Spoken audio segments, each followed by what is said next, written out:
الحمد لله وحده والصلاة والسلام على من لا نبي بعده أما بعد فعن تميم الداري رضي الله تعالى عنه قال رسول الله صلى الله عليه وسلم الدين النصيحة الدين النصيحة الدين النصيحة قلنا لمن يا رسول الله قال لله ولرسوله ولكتابه ولأئمة المسلمين وعامتهم رواه مسلم وعن حذيفة رضي الله تعالى عنه قال رسول الله صلى الله عليه وسلم من لم يهتم بأمر المسلمين فليس منهم ومن لم يصبح ويمسي ناصحا لله ولرسوله ولكتابه ولأئمة المسلمين ولإمام المسلمين وعامتهم فليس منهم رواہ الطبرانی فی الاوسط۔ یہ دو حدیثیں میں نے آپ کے سامنے رکھی اور ان دو حدیث کی تشریح کے بعد میں آپ کو بتاؤں گا کہ ان دو حدیثوں سے وہ دو اہم نکتے کیا برآمد ہوتے ہیں جن کا ہماری عملی زندگی کے ساتھ تعلق ہے، اور جس کو سمجھے بغیر ہم نہ ایک امت بن سکتے ہیں، نہ امت مسلمہ کے افراد بن سکتے ہیں، اور نہ امت مسلمہ کے وجود، مقصد وجود اور دنیا میں اللہ تعالیٰ نے امت مسلمہ کو جو مقام اور مرتبہ عطا فرمایا ہے، نہ اس کے اہل ہو سکتے ہیں۔ تمیم داری ایک صحابی ہے، اور داری اس کو اس لیے کہتے ہیں کہ دارین بحرین میں ایک بازار تھا، اور اس بازار کے اندر خوشبوئیں اور عطریات فروخت ہوتی تھی، اور یہ حضرت تمیم رضی اللہ تعالیٰ عنہ بھی ادھر ہی کاروبار کرتے تھے۔ اسی وجہ سے حدیث میں داری عطر فروش کو کہتے ہیں، جس طرح ایک حدیث میں ہے کہ مثل الجلیس الصالح کمثل الداری، ایک بہتر اور صالح ہم نشین کی مثال عطر فروش کی ہے۔ تو یہ بازار عطر کی وجہ سے بہت زیادہ مشہور ہوا، پھر چاہے وہ کوئی عطر فروش ہو یا نہ ہو، اسے داری کہا کرتے تھے، اور عام طور پر لوگ عطر فروش کو ہی داری کہتے تھے۔ جس طرح کوئی ایک بازار کسی خاص مقصد کے لیے مشہور ہو جاتا ہے، نمک منڈی پرانے زمانے میں شاید نمک کی فروخت کے لیے وہ بازار مشہور تھا، آج اس میں ہر چیز فروخت ہوتی ہے۔ اندر شیر زیورات کے فروخت کے لیے ہے، چاہے اس کے اندر اور بھی دکانیں۔ یہ حضرت تمیم سن 9 ہجری میں نبی صلی اللہ علیہ وسلم کے ہاتھ پر بیعت کر کے اسلام کا اعلان کرتے ہیں، لیکن عجیب بات ہے کہ وہ اسلام کا اعلان کرتے وقت ایک عجیب بات پوچھتے ہیں رسول اللہ صلی اللہ علیہ وسلم سے، اور ایک عجیب جملہ وہ اپنے منہ سے نکالتے ہیں۔ کہتے ہیں اے اللہ کے رسول، یا رسول اللہ، ان اللہ تعالی مظہرک علی الارض کلہا فہب لی قریتی من بیت لحم۔ اے ایمان لاتے ہی وہ رسول اللہ صلی اللہ علیہ وسلم سے ایک درخواست کرتے ہیں کہ مجھے یقین ہے کہ ان اللہ تعالی مظہرک علی الارض کلہا، اللہ تعالیٰ تجھے تمام روئے زمین پر غالب لانے والا ہے، اللہ تعالیٰ آپ کو تمام روئے زمین پر غالب کرنے والا ہے، یہ میرا عقیدہ ہے۔ ابھی اس نے کچھ سمجھا نہیں تھا، ابھی کچھ پڑھا نہیں تھا، کچھ زیادہ، لیکن وہ نبی صلی اللہ علیہ وسلم کی شان سے سمجھ گیا، اتنا وہ سمجھدار تھا، وہ سمجھ گیا۔ پہلی ملاقات میں پہلی دفعہ وہ کلمہ طیبہ سنتے ہی وہ سمجھ گیا کہ ان اللہ تعالی مظہرک علی الارض کلہا، اللہ تعالیٰ آپ کو پوری روئے زمین پر غالب کرنے والا ہے، لیظہرہ علی الدین کلہ۔ پتہ نہیں ہمارے لوگ یظہروں کا معنی کیا لیں گے، وہ کہتے ہیں ظاہر کرنے والا ہے، ظاہر کرنے والا۔ مظہرک علی الارض کلہ، غالب کرنے والا۔ فہب لی قریتی من بیت اللحم، تو کہتے ہیں میں بیت اللحم کا رہنے والا ہوں، فلسطین کا، اور وہاں پہ ہماری زمین تھی، اسے لوگوں نے قبضہ کیا ہے۔ تو آپ ذرا مہربانی فرمائیے کہ جب آپ کی پوری زمین پر حکومت ہوگی اور فلسطین بھی اس میں آئے گا تو مجھے میری زمین واگزار کرائی جائے۔ اب اس شخص کے فہم و فراست کو دیکھیے، اسلام کی سمجھ کو دیکھیے، اور اس بات کو بھی دیکھیے کہ رسول اللہ صلی اللہ علیہ وسلم اسے کہتے ہیں کہ ہاں جی آپ کو پروانہ لکھ دیا جاتا ہے۔ وہاں پہ ہم نشینوں کو بتایا کہ لکھ کے دو ان کو۔ اس مجلس میں حضرت عمر رضی اللہ تعالیٰ عنہ بھی موجود تھے، تو ان کو ایک پروانہ دیا گیا کہ جب فلسطین ہمارے قبضے میں آئے گا تو آپ کو آپ کی زمین واپس دی جائے گی۔ لیکن رسول اللہ صلی اللہ علیہ وسلم نے ان کو یہ نہیں فرمایا کہ ابھی تو تم نے کلمہ پڑھ لیا ہے، ابھی تو تم نے ایمان کی باتیں سیکھنی ہے، اس میں 10 سال اپنے آپ کو رگڑے دینے ہیں، 20 سال اپنے آپ کو گھسانا ہے، تب آپ کا ایمان مکمل ہوگا۔ اس کے بعد ابھی تم دنیا کی باتیں کر رہے ہو، ابھی تم زمین کی بات، تم زمین کے لیے اسلام لا رہے ہو۔ اس سے ملتے جلتے ایک اور واقعہ بھی ذرا ذہن میں رکھیں۔ پتہ نہیں ہم لوگوں نے اسلام کیسے سیکھا ہے، کس سے سیکھا ہے، اسلام کا کیا تصور ہمارے دماغ کے اندر ہے۔ حضرت معاذ ابن جبل جو بنو سلمہ کے قبیلے سے تھے، اور مدینے سے ذرا دور ان کی بستی تھی چھوٹی سی، عوالی مدینہ جس کو کہتے ہیں، مدینے کے مضافات۔ تو ایک دفعہ انہوں نے عشاء کی نماز میں سورہ بقرہ شروع کر دی، تو ایک دوسرے صحابی جو سمجھ گئے تھے کہ اب یہ تو جو لمبی قرات کریں گے، تو انہوں نے سلام پھیر دیا۔ امام کے پیچھے ہوتے ہوئے انہوں نے فرض نماز سے سلام پھیر دیا اور الگ جا کر کھڑے ہو کر اپنے لیے نماز پڑھ لی اور سیدھا چلے گئے اپنے باغ کو پانی دینے کے لیے۔ ان کو اپنے باغ کو پانی دینے کا وقت تھا، اور صبح سویرے جلدی جلدی نبی صلی اللہ علیہ وسلم کی خدمت میں حاضر ہوئے اور حضرت معاذ بن جبل کی شکایت لگا دی کہ اللہ کے رسول، یہ معاذ بن جبل ہمیں نماز پڑھاتے ہیں رضی اللہ تعالیٰ، اور لمبی لمبی صورتیں پڑھتے ہیں اس میں، ہم تو کاشتکار لوگ ہیں، سارا دن محنت کر کے تھکے ہوتے ہیں، کبھی کبھی ہمارے باغوں کو اور کھیتوں کو پانی دینے کا وقت ہوتا ہے۔ رات میں نے ایسا کیا کہ میں نے جب دیکھا کہ حضرت معاذ بن جبل اتنی لمبی قرات پڑھیں گے تو میں نے سلام پھیر کر الگ اپنی نماز پڑھ لی اور پھر جا کر اپنے باغ میں پانی دیا اور پھر جا کر سو گئی۔ اور کچھ لوگوں نے شاید اس پہ اعتراض بھی کیا۔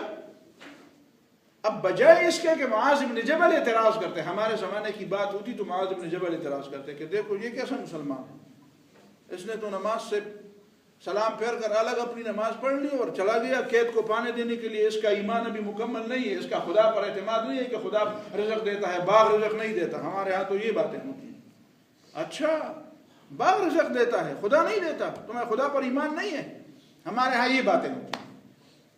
اور جب نبی صلی اللہ علیہ وسلم نے حضرت معاذ بن جبل کو بلایا تو ان سے پوچھے بغیر انہیں جو بات فرمائی کہ افتان انت یا معاذ، معاذ تو فتنہ گر ہے، تو لوگوں کو نمازوں سے اور مسجد سے روکنے والا ہے۔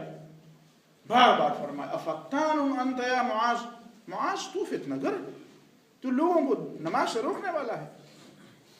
اما ان تصلی معی و اما ان تخفف بہم، میرے ساتھ نماز پڑھتے ہو تو میں جتنا پڑھوں پڑھو، لوگوں کو نماز پڑھانی ہو اما ان تخفف، آپ وہاں پہ ہلکی نماز پڑھو، وہاں پہ آسان نماز پڑھو، کم قرات والی نماز پڑھو، اس لیے کہ لوگوں میں ضعیف بھی ہوتے ہیں، ضرورت مند بھی ہوتے ہیں، مسافر بھی ہوتے ہیں، بچے بھی ہوتے ہیں، کسی کا وضو بھاری ہوگا، کسی کی کوئی ضرورت ہوگی، کوئی مشکل میں ہوگا، کوئی کھڑا نہیں ہو سکے گا، کسی کا کوئی کام ہوگا، ایک یہ بھی ساتھ نوٹ کر لیں۔ تو تمیم داری رضی اللہ تعالیٰ عنہ نے جب فرمایا کہ ان اللہ تعالی مظہرک علی الارض کلہا، اللہ تعالیٰ تمہیں ساری روئے زمین پر غالب کرنے والا ہے، فہب لی قریتی من بیت اللحم، تو بیت اللحم میں جو ہماری بستی ہے وہ ہمیں عطا کیجیے، واگزار کیجیے۔ تو نبی نے فرمایا ہاں ان کو دیجیے۔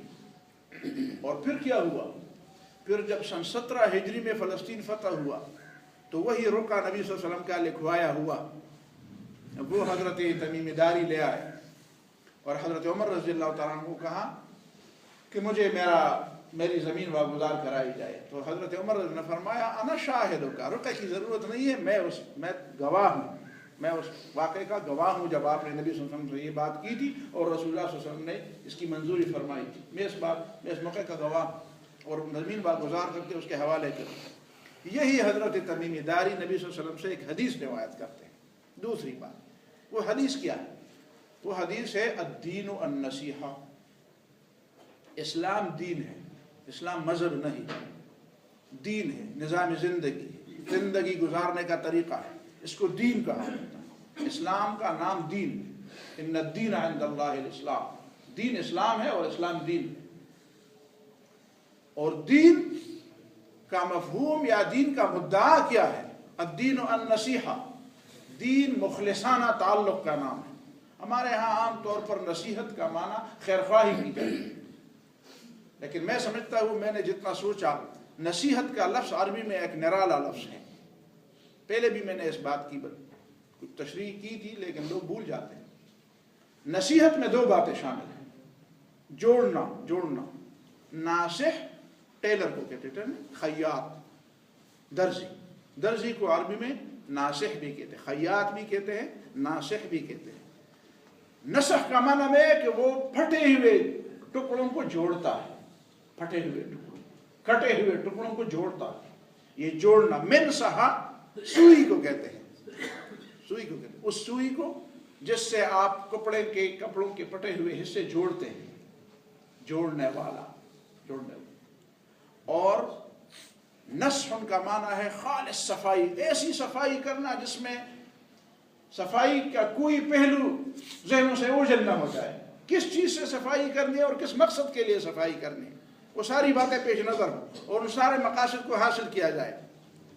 تو اس کا مطلب ہوتا ہے ایک مخلصانہ تعلق، غل و غش، کوٹ سے اور منافقت سے، بے وفائی سے خالی ایک خالص مخلصانہ تعلق. یہ ہے نصیحت کا معنی. تو الدین والنصیحہ، دین تو مخلصانہ تعلق کا نام ہے. تو 3 دفعہ جب فرمایا تو صحابہ کرام نے کہا لمن، کس کے ساتھ مخلصانہ تعلق؟ تو نبی صلی اللہ علیہ وسلم نے فرمایا، دیکھیں نا، یہ تعلیم کا ایک انداز ہے کہ شاگردوں کو یا سامعین کو باقاعدہ اس درس میں شریک کیا جائے، سوال جواب کے ذریعے تعلیم، اور ایسی بات کی جائے کہ لوگ اسی سوچ میں پڑ جائیں کہ اس کا کون سا پہلو مراد ہوگا. یار نصیحت کا مطلب، اگر دین نصیحت ہے اور مخلصانہ تعلق کا نام ہے، تو کیا ڈاکو ایک دوسرے کے ساتھ تعلق نہیں رکھتے؟ وہ ایک دوسرے کا خیال نہیں رکھتے؟ کیا چور، کیا قاتل، کیا غنڈے، بدماش ایک دوسرے کے ساتھ تعلق نہیں رکھتے؟ تو مطلب یہ ہے کہ اس میں کچھ وضاحت ہونی چاہیے. تو لوگوں نے خود وضاحت چاہی اور اسی بنیاد پر ان کو متوجہ کیا گیا. تو نبی نے فرمایا للہ ولکتابہ ولرسولہ ولأئمۃ المسلمین وعامتہم، اللہ تعالیٰ کے ساتھ مخلصانہ تعلق. وہ تعلق دوستی کا اس طرح نہیں ہوتا، وہ تعلق بندگی کا ہوتا ہے. اللہ کے ساتھ تعلق کا مفہوم آپ یہ نہ لیں کہ جس طرح 2 آدمی آپس میں تعلق رکھتے ہیں یہی تعلق مراد ہوگا. نہیں، وہ رب ہے، وہ خالق ہے، وہ مالک ہے، وہ حاکم ہے. اس کے ساتھ بندے کا تعلق بندگی کا ہونا چاہیے، بندگی کے علاوہ کوئی تعلق نہیں. اور یہ بندگی کا تعلق ہی انسانیت کی معراج ہے. جتنا بھی آپ بڑھتے جائیں گے، جتنا بھی آپ بڑے ہوتے جائیں گے، اس کا مطلب یہ کہ آپ بندگی میں ترقی کرتے جائیں گے. سبحان الذی اسریٰ بعبدہ، آسمانوں پر بھی پہنچیں گے تو وہاں بھی عنوان بندگی کا ہوگا. بندگی بہت بڑی چیز ہے. زندگی بے بندگی، زندگی آمد برائے بندگی، یعنی برائے بندگی رب، زندگی بے بندگی شرمندگی. تو اللہ کے ساتھ تعلق بندگی کا. ولرسولہ، رسول صلی اللہ علیہ وسلم کے ساتھ تعلق. اس تعلق کا مطلب یہ ہے کہ نبی صلی اللہ علیہ وسلم امام ہے، نبی صلی اللہ علیہ وسلم رہنما ہے، نبی صلی اللہ علیہ وسلم نمونہ عمل ہے، ان کی زندگی اسوہ حسنہ ہے. ایسا تعلق نہیں جس طرح ایک عام تعلق ہوتا ہے مغرب والے بھی عیسیٰ علیہ السلام کے ساتھ تعلق رکھنے کے دعوے رکھتے ہیں. کیسا تعلق رکھتے ہیں؟ بس کرسمس میں اس کی پتہ نہیں کس انداز سے یاد کرتے ہیں، یا زیادہ سے زیادہ اتوار کے دن ان کو اپنا عیسیٰ علیہ السلام یاد آتا ہے. نہیں، یہ تعلق نہیں. وَلِكِتَابِهِ، ہی اللہ کی کتاب کے ساتھ تعلق. وَلِأَئِمَّةِ الْمُسْلِمِينَ، مسلمانوں کے حکمرانوں کے ساتھ تعلق. وَعَامَّتِهِمْ، اور عام مسلمانوں کے ساتھ تعلق. اور یہ دوسری حدیث ساتھ ملائیں جو حضرت حذیفہ بن یمان کی ہے. فرمایا نبی صلی اللہ علیہ وسلم فرماتے ہیں کہ مَن لَّمْ يَهْتَمَّ بِأَمْرِ الْمُسْلِمِينَ فَلَيْسَ مِنْهُمْ، جو مسلمانوں کے اجتماعی معاملات میں دلچسپی نہیں لیتا وہ مسلمانوں میں سے نہیں ہے. جو مسلمانوں کے اجتماعی معاملات میں دلچسپی نہیں لیتا، اسے اس سے کوئی غرض نہیں ہے کہ اسلام دنیا میں غالب آتا ہے یا نعوذ باللہ مغلوب ہوتا ہے. کفر کیا کیا سازشیں کرتا ہے. اسلام کے لیے بولنے والا، اسلام کے لیے عمل کرنے والے، قربانیاں دینے والے کوئی ہے بھی کہ نہیں؟ اور ہے بھی تو کون ہے؟ اور کس کس میدان میں قربانی کی ضرورت ہے؟ اور اس دور کا کیا کیا تقاضا ہے؟ لم یہتم بامر المسلمین، مسلمانوں کے اجتماعی معاملات سے اس کا کوئی سروکار نہیں ہوتا. ملک کی حالت کیا ہے؟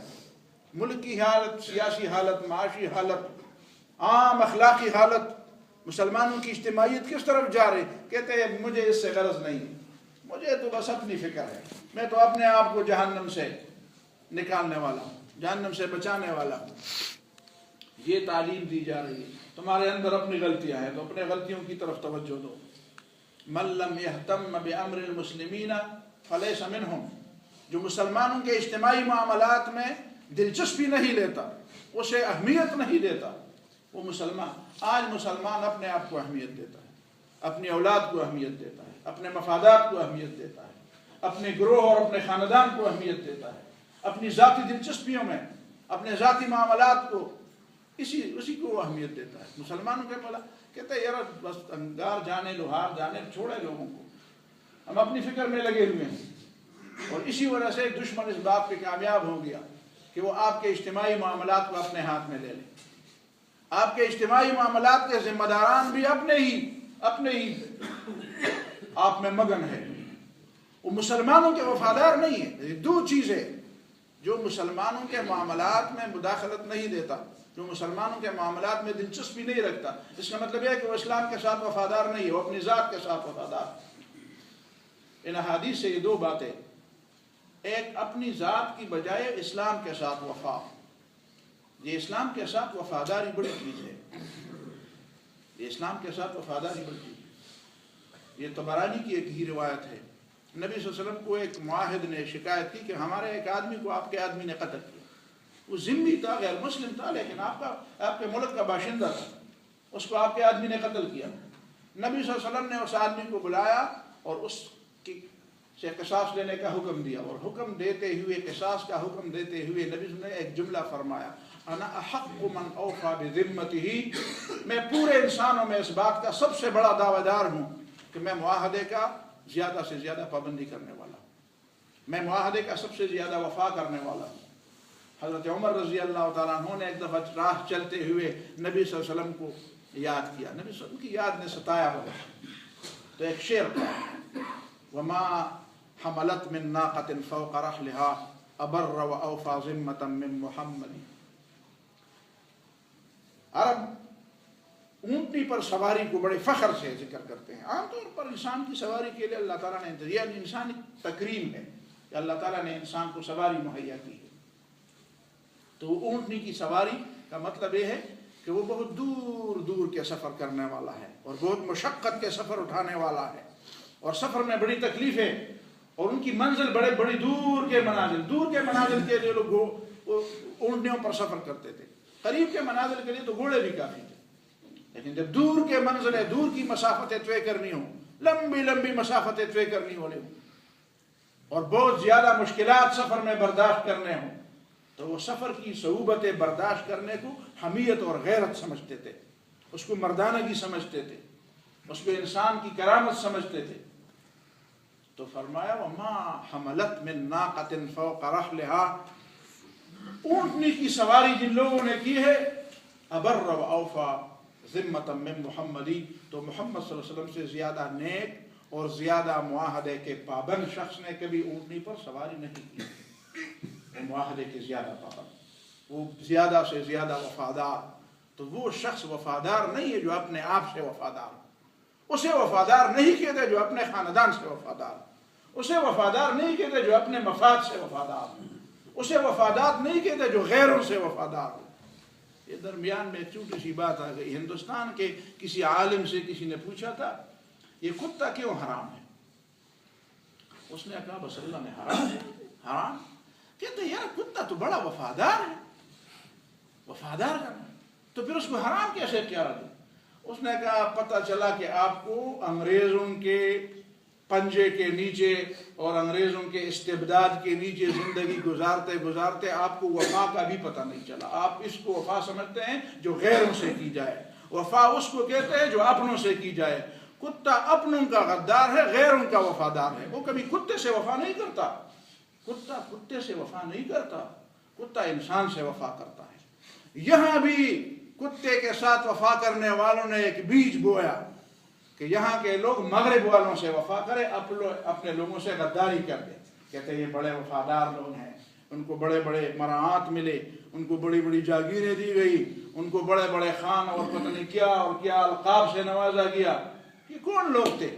یہ انہیں جو کتوں کی طرح وفادار تھے، اپنوں کے غدار تھے اور غیروں کے وفادار تھے. تو انہوں نے ایک جملہ کہا کتا اپنوں کا غدار اور غیروں کا وفادار، اسی لیے وہ مردار اسی لیے. آپ ایسی چیزوں سے نہ سیکھیں. تو رسول اللہ صلی اللہ علیہ وسلم کی اس حدیث میں فرمایا، حضرت حذیفہ نے کہ رسول اللہ نے فرمایا من لم یہتم بامر المسلمین، مسلمانوں کے ساتھ وفا کرو، اپنے ملک کے لوگوں کے ساتھ، امت کے ساتھ وفا کرو. کیا ہمارے لوگ امت کے ساتھ وفا کرتے ہیں، غیروں کے ساتھ وفا کرتے ہیں؟ ان کے فیصلے کیا ہوتے ہیں؟ کن کے وفا پر ان کے فیصلے منتج ہوتے ہیں؟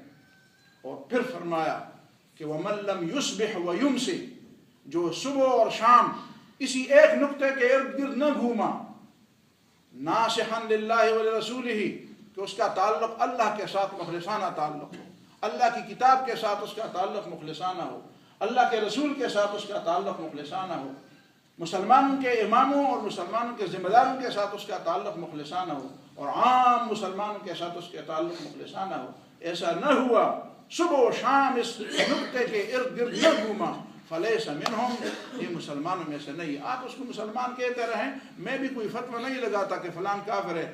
سارے دنیا کے کافروں کو کافر کہنا میری ذمہ داری نہیں ہے، لیکن نبی نے فرمایا وہ مسلمانوں میں سے نہیں ہے جو دو باتیں نہیں کرتا. ایک، مسلمانوں کے اجتماعی معاملات کو اہمیت نہیں دیتا. آخری نقطہ ذہن میں رکھیں، ہمارے ہاں اچھا مسلمان کس کو کہتے ہیں؟ جو زیادہ اچھا مسلمان بنتا ہے وہ گوشے کی طرف زور دیتا ہے کہ چلو جی بس اپنی فکر کرو، اپنی اصلاح کرو، بس میں جو اس نتیجے پر پہنچا ہوں، چھوڑے لوگوں کو بس اپنی اصلاح میں لگ جائیں. یہ طریقہ تھا رسول اللہ صلی اللہ علیہ وسلم کا. رسول اللہ صلی اللہ علیہ وسلم غار حرا سے ایک دفعہ نکلے تو پھر غار حرا نہیں چلے گئے. نبی صلی اللہ علیہ وسلم کی زندگی میں پھر غار حرا جانے کی کوئی روایت موجود نہیں ہے. یا ایھا المدثر قم، اسلام کی تعلیم تو یہ ہے کہ جو چادر اڑنے والا، جو کملی اڑنے والا ہوتا ہے اسے تو کہا جاتا ہے کہ اٹھو، وَرَبَّكَ فَكَبِّرْ، اس پوری دنیا میں اللہ کی کبریائی بیان کرو. آپ دین سیکھتے ہیں تو آپ گوشے کی طرف زور لگاتے ہیں، اور ہمیں بتایا جاتا ہے کہ اچھے لوگ وہی ہیں جو مسلمانوں کے عام معاملات میں دخل نہیں دیتے. اسی وجہ سے تو پھر رونا روتے ہیں. نجم الدین اربکان کی ایک بات مجھے کسی نے بھیجی تھی، وہ کہتے ہیں جو اسلام پسند مسلمانوں کے اجتماعی معاملات اور حکومت میں مداخلت نہیں دیتے اور ان معاملات میں دلچسپی نہیں لیتے، تو ان کے سروں پر وہ لوگ مسلط ہوتے ہیں جو اسلام میں دلچسپی نہیں لیتے. اللہ تعالیٰ مجھے اور آپ کو سمجھ اور عمل کی توفیق عطا فرمائے.